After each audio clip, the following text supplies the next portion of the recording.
Okay, welcome everybody. Thank you for joining us.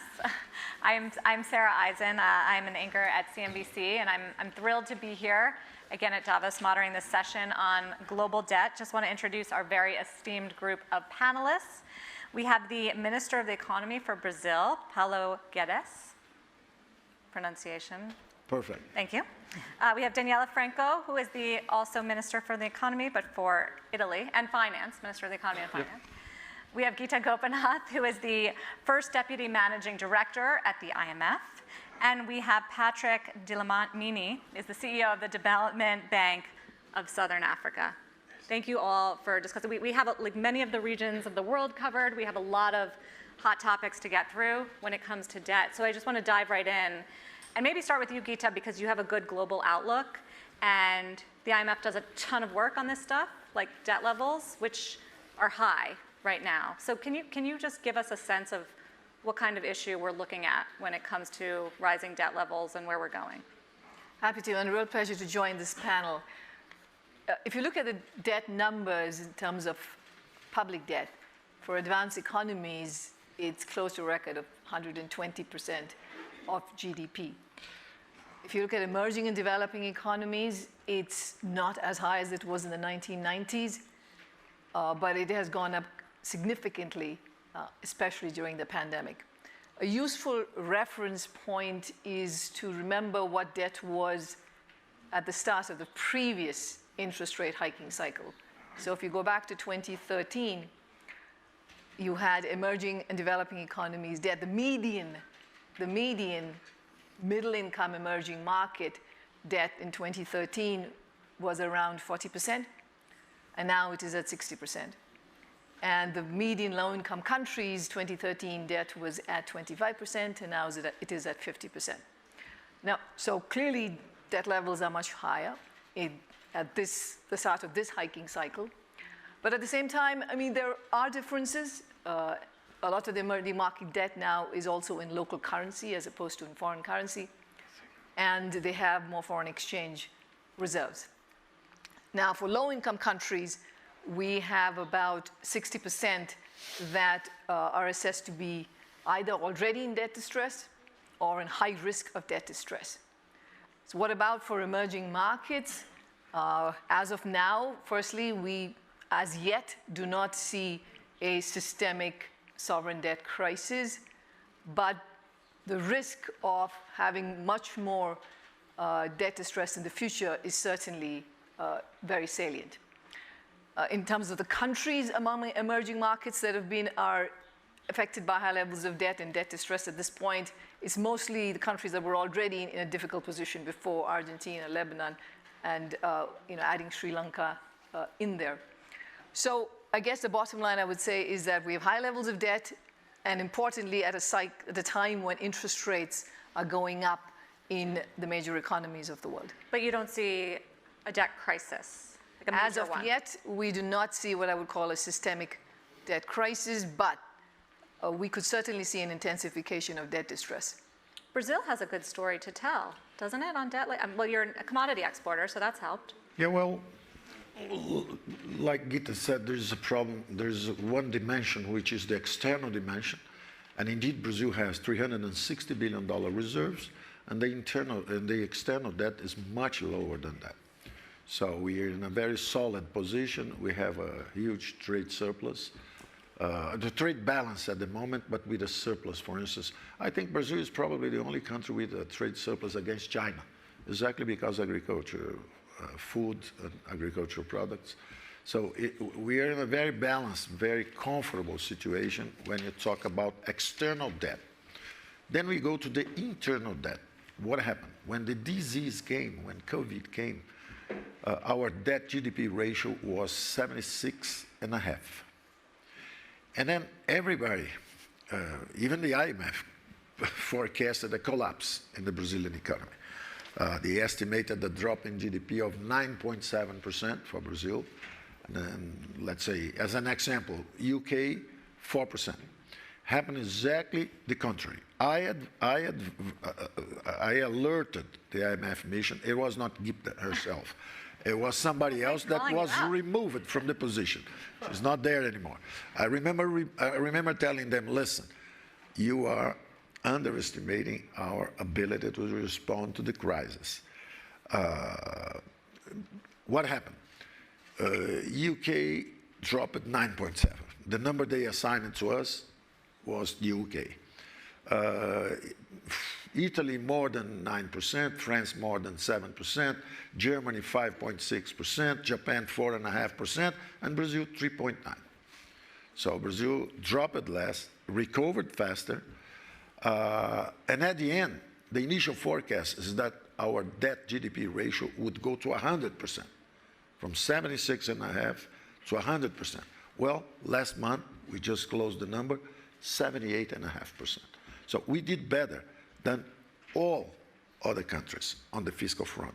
The only country that did as good as we did on the fiscal internal debt dimension is a city-state, is Singapore.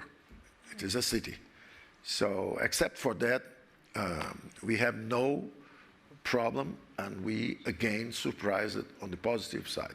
So our debt from 76.5 to 78.5. Some people say, well, it's because inflation went up and then you had extra revenue. Well, it happened many times in Brazil that inflation going up and the deficit going up, because expenditures also go up when you have more inflation. Problem is exactly that. The solution that we implemented is that for the very first time, we have frozen other expenditures. So we spend more on health, but less on all other accounts. So the final result is that we fought a war against the virus. We fully vaccinated 98% of adult population. The GDP is quite above the level of when the disease came. Last year, the end of last year, when we were meeting and talking about perspectives for this year, I also said, you keep reviewing downwards the growth forecast for the world. It's happening. They are reviewing downwards. It was 5, now 4, now it's 3.5. People are talking about 2% for the US, and they'll keep reviewing upwards for Brazil. They thought Brazil was stagnated. We have grown 4.5 last year. This year we go above 2%. And the key idea is we made a lot of reforms. Instead of growing 6, 7, 8% with a huge deficit, we removed all the stimuli, all the fiscal stimulus during the recovery. Yeah. So we made a contractionary fiscal policy, a contractionary monetary policy. The central bank is quite ahead of the curve.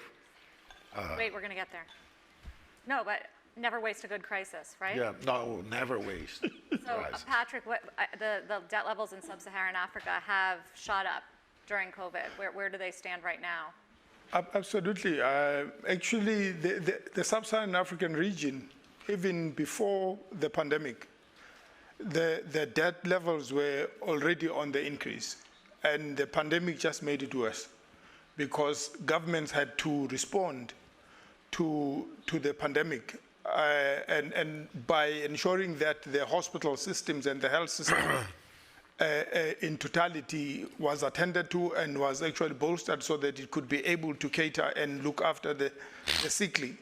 And also you had lockdowns being declared across many countries, and government had also to make sure that they provide some level of cushion to the low-income communities to make sure that they're able actually to survive the lockdowns and making sure that there's some basic income access. So, but if you look at how now things are for the region, we've already seen maybe about 6 countries that have been downgraded by the rating agencies because of the rising debt levels. Also part of the G20 initiative, some countries within, even SADC, are on this debt service suspension initiative that we are trying to manage, because the debt levels actually have reached alarming levels. We're going to see defaults? We are very much worried that it might happen, provided there is some proactive management of government debts. But the other thing is private sector and non-finance corporations. We are also seeing their debts increasing, both households and firms, which also says we cannot afford to see a simultaneous deleverage of both government and the private sector, as that will impact on the economic growth. Right. Already the trajectory by the IMF is that things are going to look quite bad. And issues already around the food prices and inflation within sub-Saharan Africa, it has shot up from 11% to 12.2% projected in terms of inflation for the sub-Saharan Africa. So it's very, very worrying because the monetary authorities are also tightening. So the hike cycle is going to bring about quite a lot of pain to the economy, which also is not going to help the global income inequalities. No, I definitely want to dive into food inflation and hikes, but also, just sort of set the scene here, Minister Franco, for your debt problem. So Brazil's at what, 78% debt to GDP? Where is Italy? Italy is always a problem here. It's a very high debt ratio. Last year it was 151, but let me recall that in 2020 the debt ratio increased by 21 percentage points up to 155. The point about that is that expansionary fiscal policies in Italy as well as in the other countries prevented a huge damage to the private economy and allowed our economy to survive the pandemic without halting.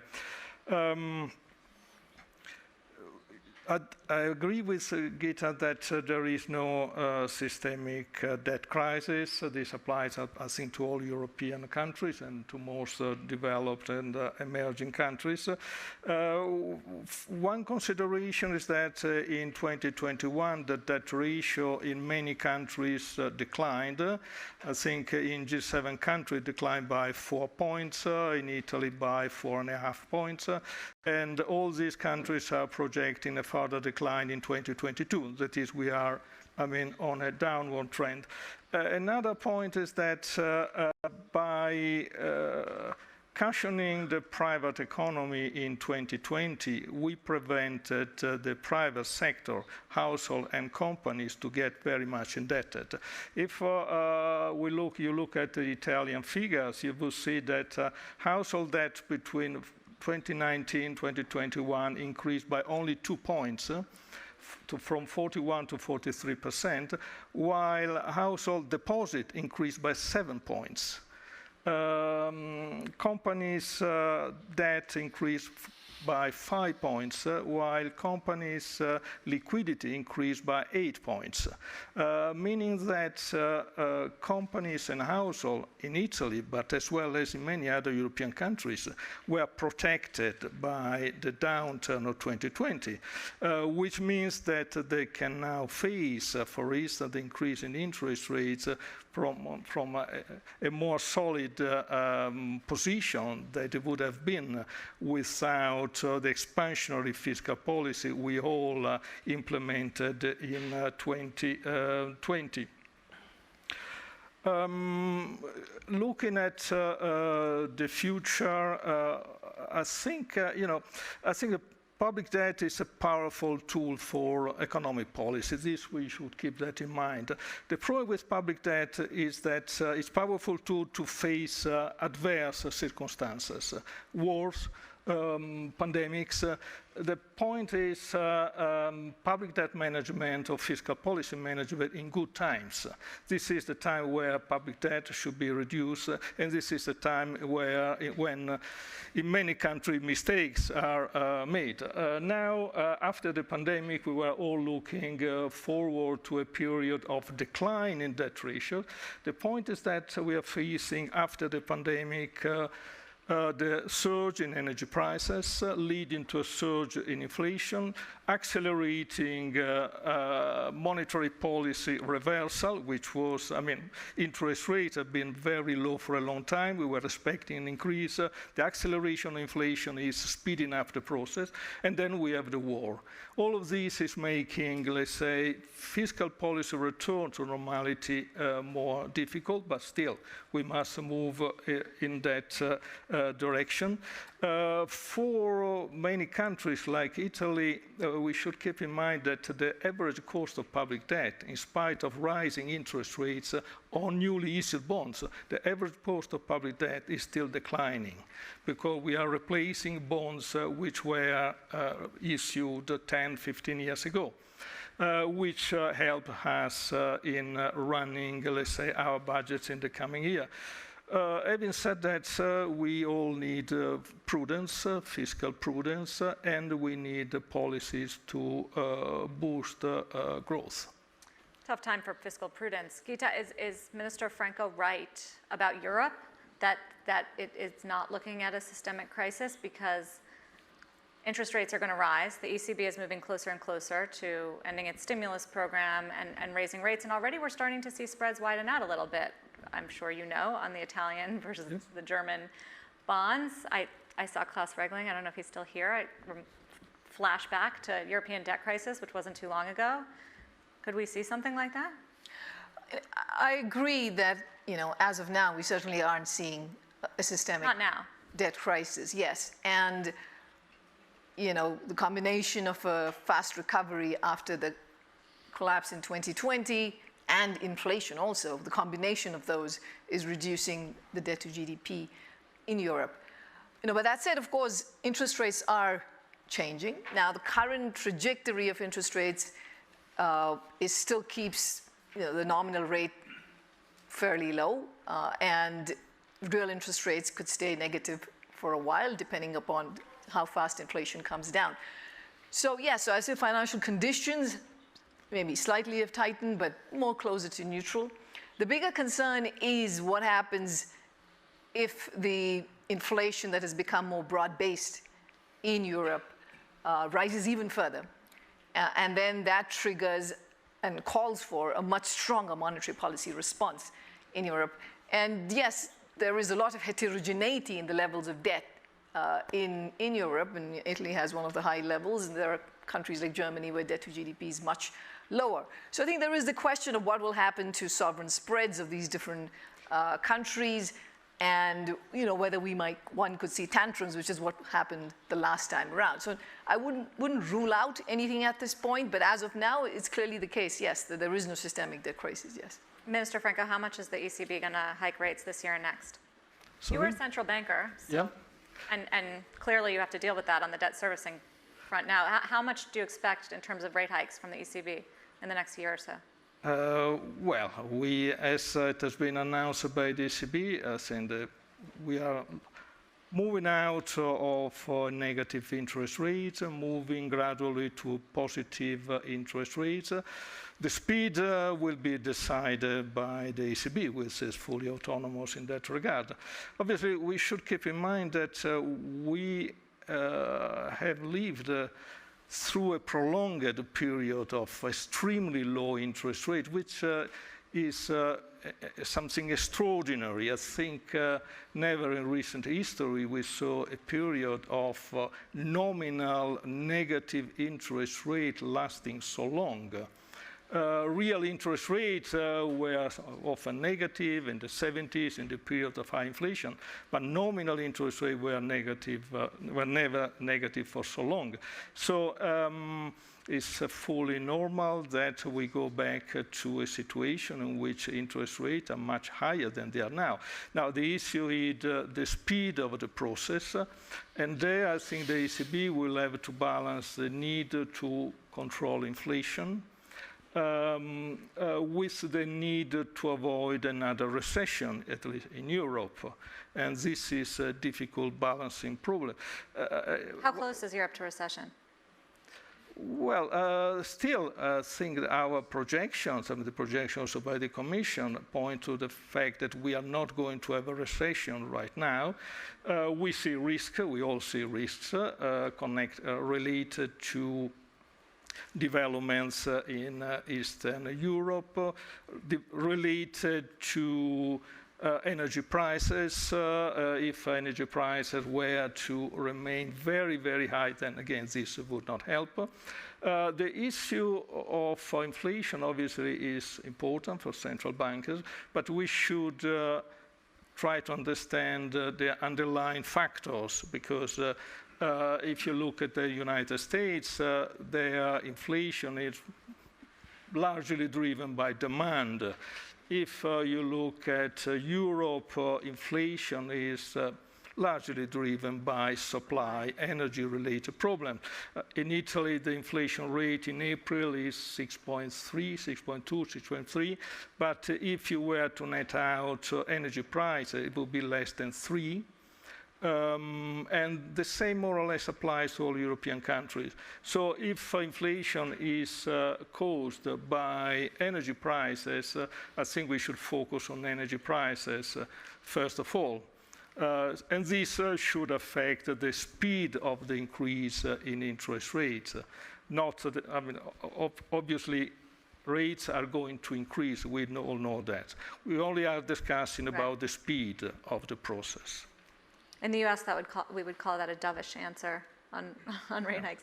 Minister Guedes, what about you mentioned that the central bank in Brazil has gotten ahead of the Fed and the inflation fight. So what is the outlook there as far as rates and inflation? Well, I want to reinforce the importance of the fiscal front, because when COVID came, the federal spending over GDP was 19.5%. When COVID came, we digitalized and assisted 68 million Brazilians with minimum income so that they could face the crisis at social distancing. So the guy used to sell things at a soccer stadium. There's no games, there's no soccer anymore. So how will this guy survive? He's informally employed. He's not at the formal job market. So we created a lot of programs. The first one is this minimum income, 68 million people, digitalized, receiving money every month, $120 every month to 68 million people. Then we created a job preservation program, 11 million jobs preserved. Before firing someone, phone us. Instead of paying full unemployment, which is a minimum wage, I pay half unemployment, half minimum wage, and then you keep the guy. You just reduce the shift hours, use the guy half of the day, I pay you the other half, and his job is preserved. So it worked beautifully. We preserved 11 million jobs. Was that your idea? Was that your idea, that policy? Yes. It costed us a lot of money. So we went from 19.5 to 26.5 of GDP. But what happened next year? Bounced back to 18.7% of GDP. So it's not that we didn't spend money. We spent a hell of a lot of money on health.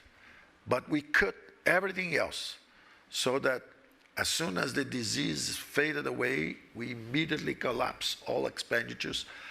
And they were temporary health expenditures instead of permanent expenditures with the machine. So this result on the fiscal front and the central bank moving ahead of the curve give us the assurance, because when the economy was recovering, instead of letting it go 7.5%, 8% growth, and the fiscal misfunctioning and negative interest rates, we did the other way around. We went ahead of the curve so that we expect that probably we'll get rid of the inflation problem before the advanced economies. And probably we'll be growing faster before the advanced economies, because I think they are largely behind the curve, all of them, Central Bank, Federal Reserve, BCE, because they're not alert to one problem I've been emphasizing when we met. There was a 30 years global cheap labor arbitrage. Alan Greenspan wrote in 2005 a book, The Age of Turbulence, and then he says, beginning of the 20s, the baby boomers will retire. China money will get back to China instead of financing US deficits. And inflation will be higher because I was happy enough to preside the Federal Reserve in a period when 3.7 billion people jumped into global labor markets. That's 1.5 billion in China, 1.4 billion in India. All these guys jumped in the labor markets. They muted the inflation. And the central banks think they're doing a great job. They're not growing. They're not doing a great job. They're just taking advantage of the global labor arbitrage. So as this global labor arbitrage now was interrupted, China now cannot get more jobs in other countries because the economy is disconnecting, rupturing the chain values in the value chains.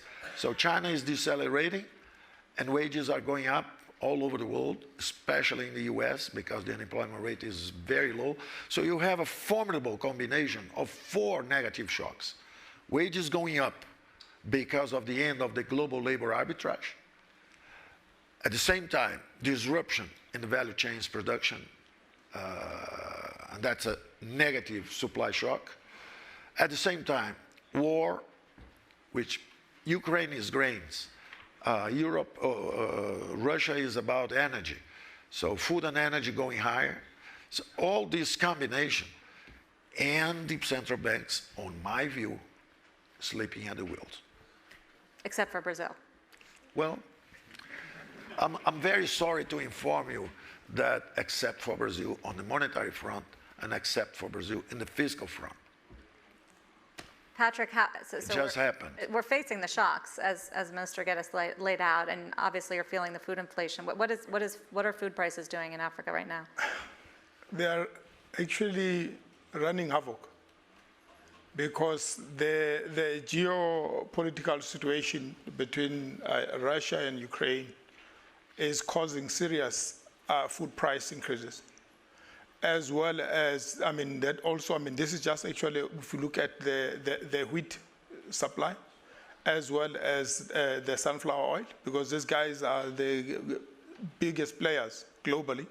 But on top of it now, you have the energy prices actually that are also skyrocketing and not helping the inflation levels. So you're looking at the sub-Saharan Africa. As I said, 2022 is projected to its inflation to hit about 12.2%.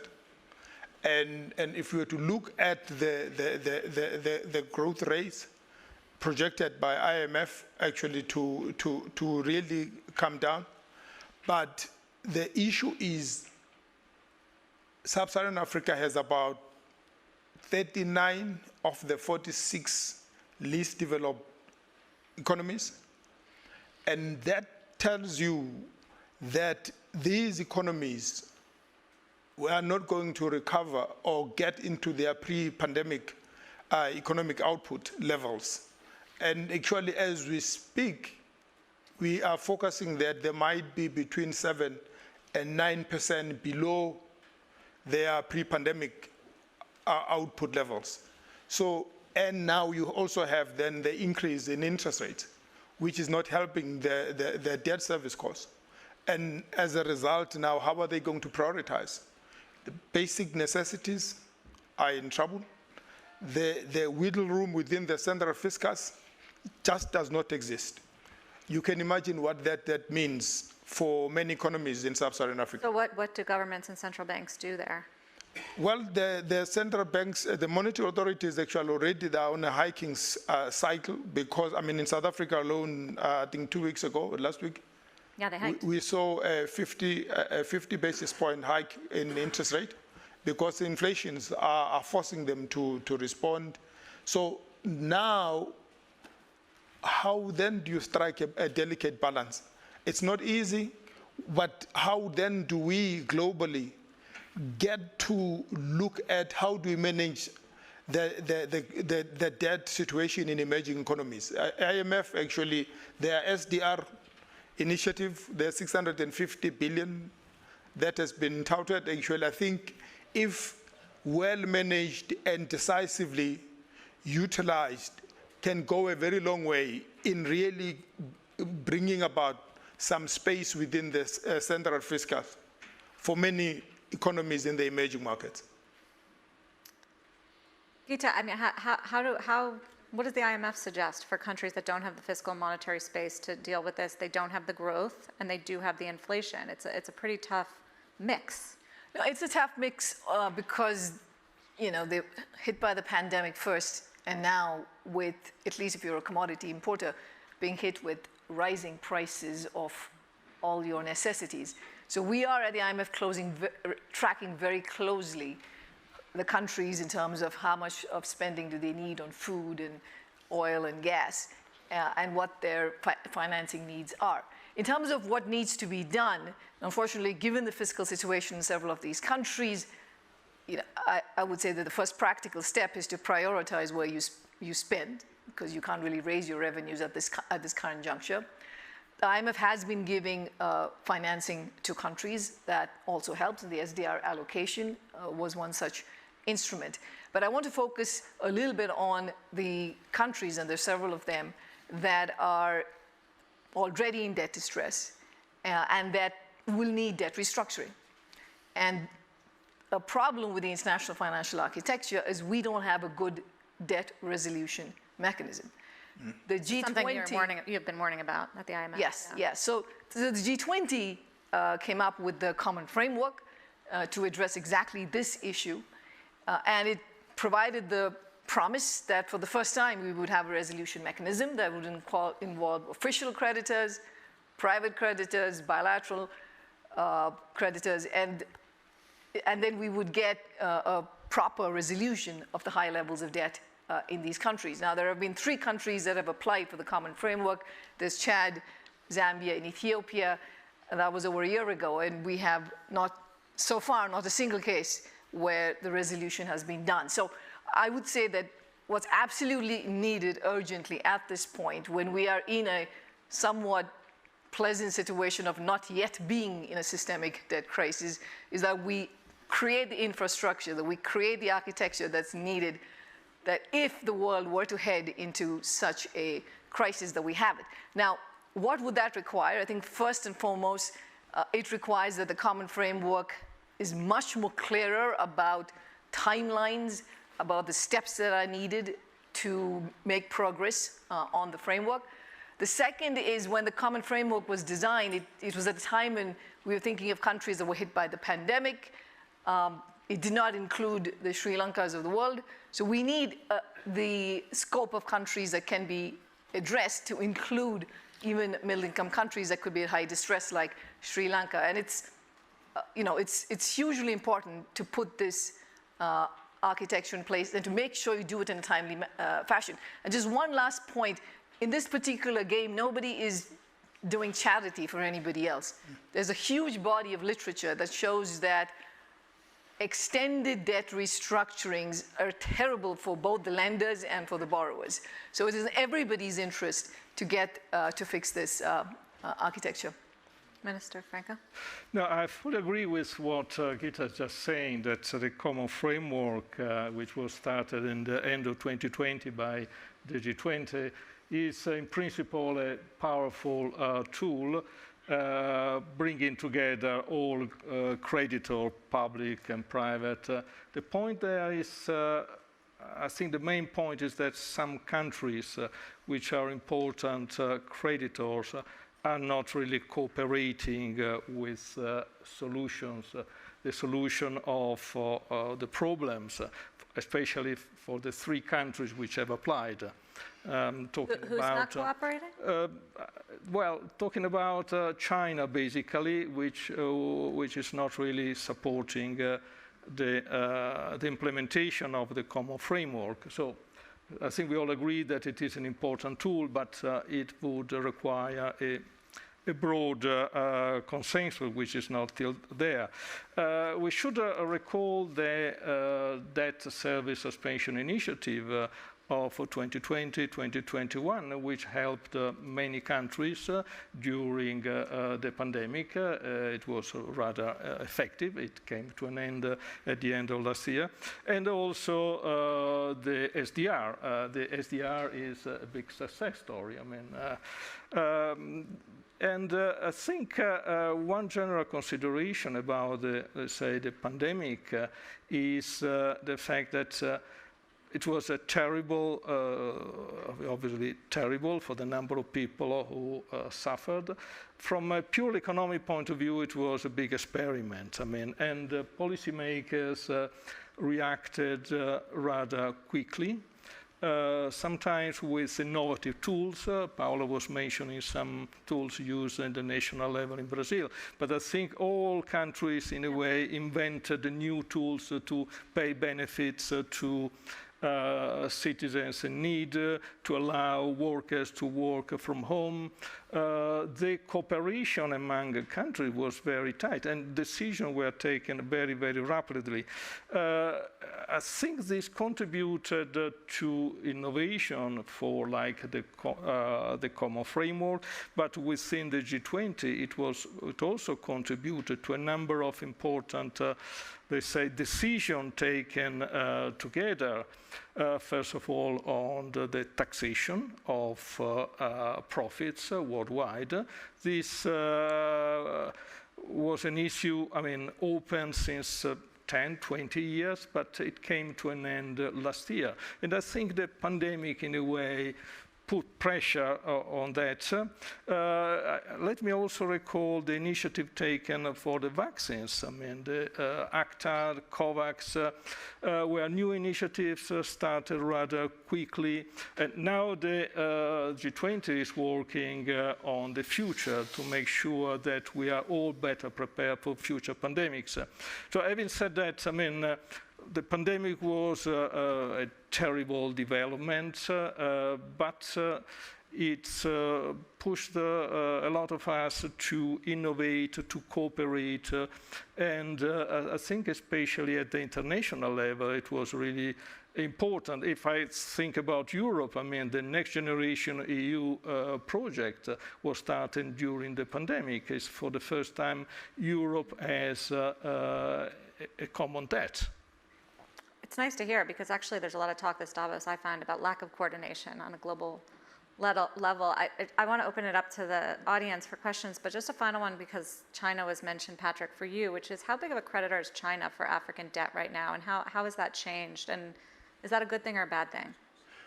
China is a huge creditor to many African countries. I must say that in the DSSI, or the Debt Service Suspension Initiative, IMF actually helped quite a great deal in reaching out to China.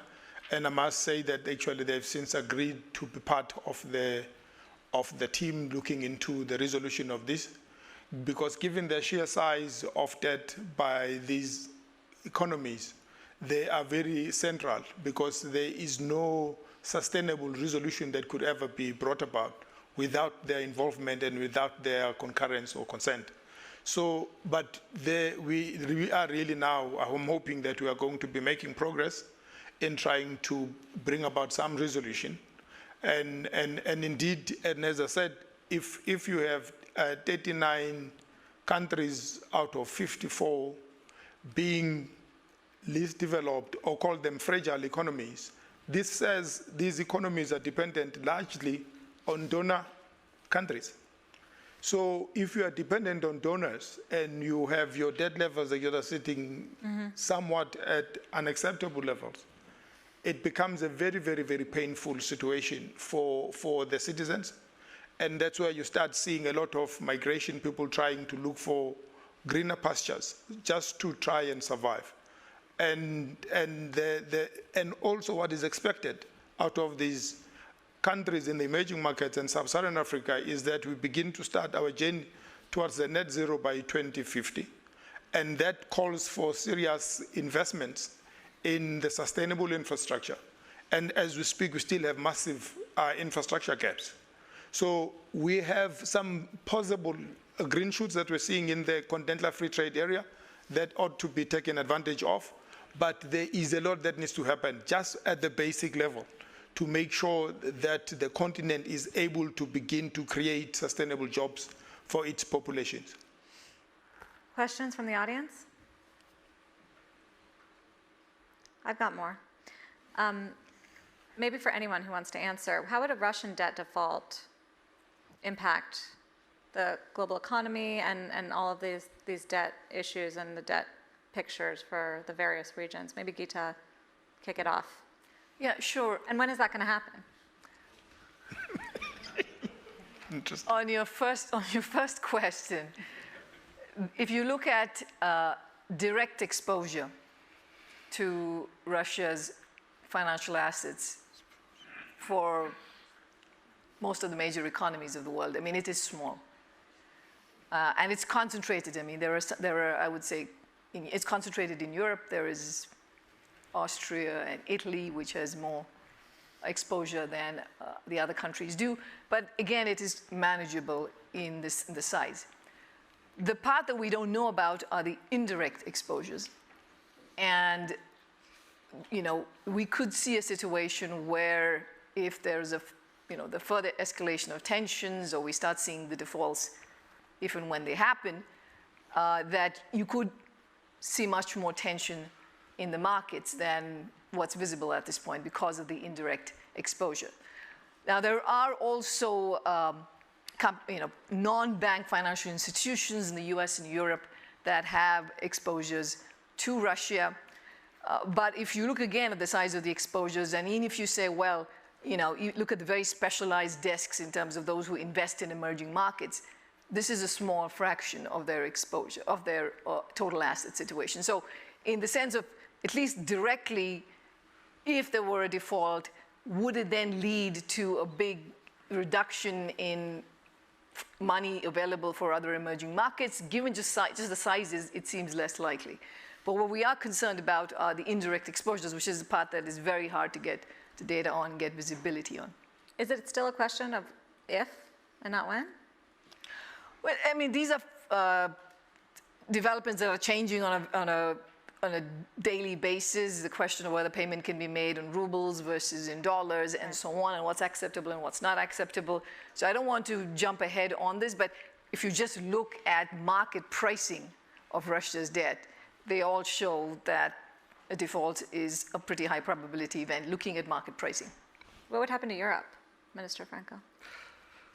Well, I mean, Gita mentioned it, that Italy is among the countries most exposed toward Russia. I mean, loans by our banks to Russia at the end of 2021 amounted to 21 billion euro. Then our banks had liabilities vis-à-vis Russian counterparts of 13 billion. So the net exposure is 8 billion, which is not a big amount of money. This for the direct exposure. Then there is a risk stemming from loans to companies heavily exporting to Russia and Ukraine. So we had to look for that. And the loans, overall loans to Italian companies exporting at least 10% of their sales to Russia and Ukraine amount to 4 to 5 billion euro. That is, again, not a big amount. So we don't expect a big shock from that. Third issue is in case there were a big downturn, a big new recession, induced by this new crisis, then the story might be different, but this would be a more general story. Minister? I want to explore your question. You are looking for something which I think is a result of past investment decisions and what would be the impact on the outstanding debt. I want to explore a future dimension of your question, which is what we heard in a meeting in Washington some 30 days ago, Secretary of the Treasury, Yellen, saying the investment landscape will never be the same after what happened with this invasion of Ukraine. When Russia invaded Ukraine, they're rising the geopolitical risk dramatically. And then the requirements for future investments, for receiving money in the future, Secretary Yellen was saying they now have to meet two requirements. The first one is the near short. The idea that your friend had to be close to you. Because if you have semiconductors in China and there is a war, they will blockade the South Pacific, and then you don't have 5G telecommunications, you don't have anything, automobiles, everything stops because you don't have the semiconductors because it's too far. So it has to be near. But there is also the friendshoring, because it is not enough to be near. Russia is very near and very close to Europe, but they're not friendly. So they have to be near as a logistic requirement, but they have to be friend as a geopolitical requirement. And then Brazil is very well positioned because we are very close to the Europeans and to America. And if they have to reconfigure the value chains, and Brazil is a candidate. We are a democracy. We are going to a market direction. We took advantage of the never waste a crisis, you said. We took advantage of the crisis exactly to accelerate the regulatory frameworks. So cabotage, 5G and telecommunications, infrastructure, oil and gas, sanitation. We changed all the regulatory framework. The result of this is that we have already investment commitments for the future of $200 billion. That's 2 Marshall Plans for the next 10 to 12 years. That's why Brazil is out of sync with the rest of the world. We are out of sync. We stayed out of the party. There was a 30-year party of globalization. Everybody took advantage, everybody integrated the value chain, and we were cursed because we were out of this thing. So now we are blessed because the vectors, the future is going to be around digital. Brazil has 100 unicorns. Nubank is the most valuable digital bank in the world. We received the prize of the World Bank as the most digital government in Americas, ahead of the US, ahead of Canada, 7th in the world. We digitalized 120 million Brazilians. We supply digitally the services of retirement, of license, renewing corporate licenses and everything digital. So the second axis for the future is the green economy. So the future is green, the future is digital, we'll be there. We are talking to the Danish companies, to the Spanish and the German companies. They want to produce 15% of our energy is wind and solar. So we're going to double that. We have 65 is hydroelectric power, clean energy. Then 10% is wind, 5% solar, 5% nuclear. So 80% is clean energy. So who is going to produce green hydrogen for Europe because they cannot rely on natural gas from Russia? We are the candidates. So these guys who produce wind, eolic energy, they're going to Brazil because even the wind and the North Sea, the wind is very irregular. So the maintenance cost of capture of this energy is very high. In Brazil, with 25 kilometers of the beach, the wind is regular. And you have also sun. In some countries in Africa, you have sun, but they don't have the wind. Some countries like North Sea, around the North Sea, you have the wind, but you don't have the sun. So Brazil is bound to be a giant on the energy future of clean energy and cheap. So what the European companies are doing is a twofold move. First, let's spill over our brands because the demographics in Europe is perverse. Just for you having an idea, Emerging 7, which is BRICS plus Indonesia and Mexico, our GDP is 52 trillion. And then you have G7, the big guys. The GDP is 42 trillion. So Belgium, France, they keep retarding the accession of Brazil to OECD because they're protectionist with their agriculture. And then talking to them, I say, hey, accept us before you become irrelevant to us. We used to trade $2 billion a year with France and $2 billion a year with China at the beginning of the century. We now trade $120 billion with China. and we trade 7 billion with France. It's irrelevant to us. So during the pandemics, the imports from Europe to Brazil collapsed 30%. But the imports of Asia from Brazil went up 40%. So what is going on is that I told Europeans, you lost Russia, and now you're losing Latin America. You'll be by yourselves, all alone, if you don't understand that we must integrate the ones that were left behind. We were left behind at that time, but now we can grow on the new axis: renewable energy, digital, so food security. We are ready. We are opening.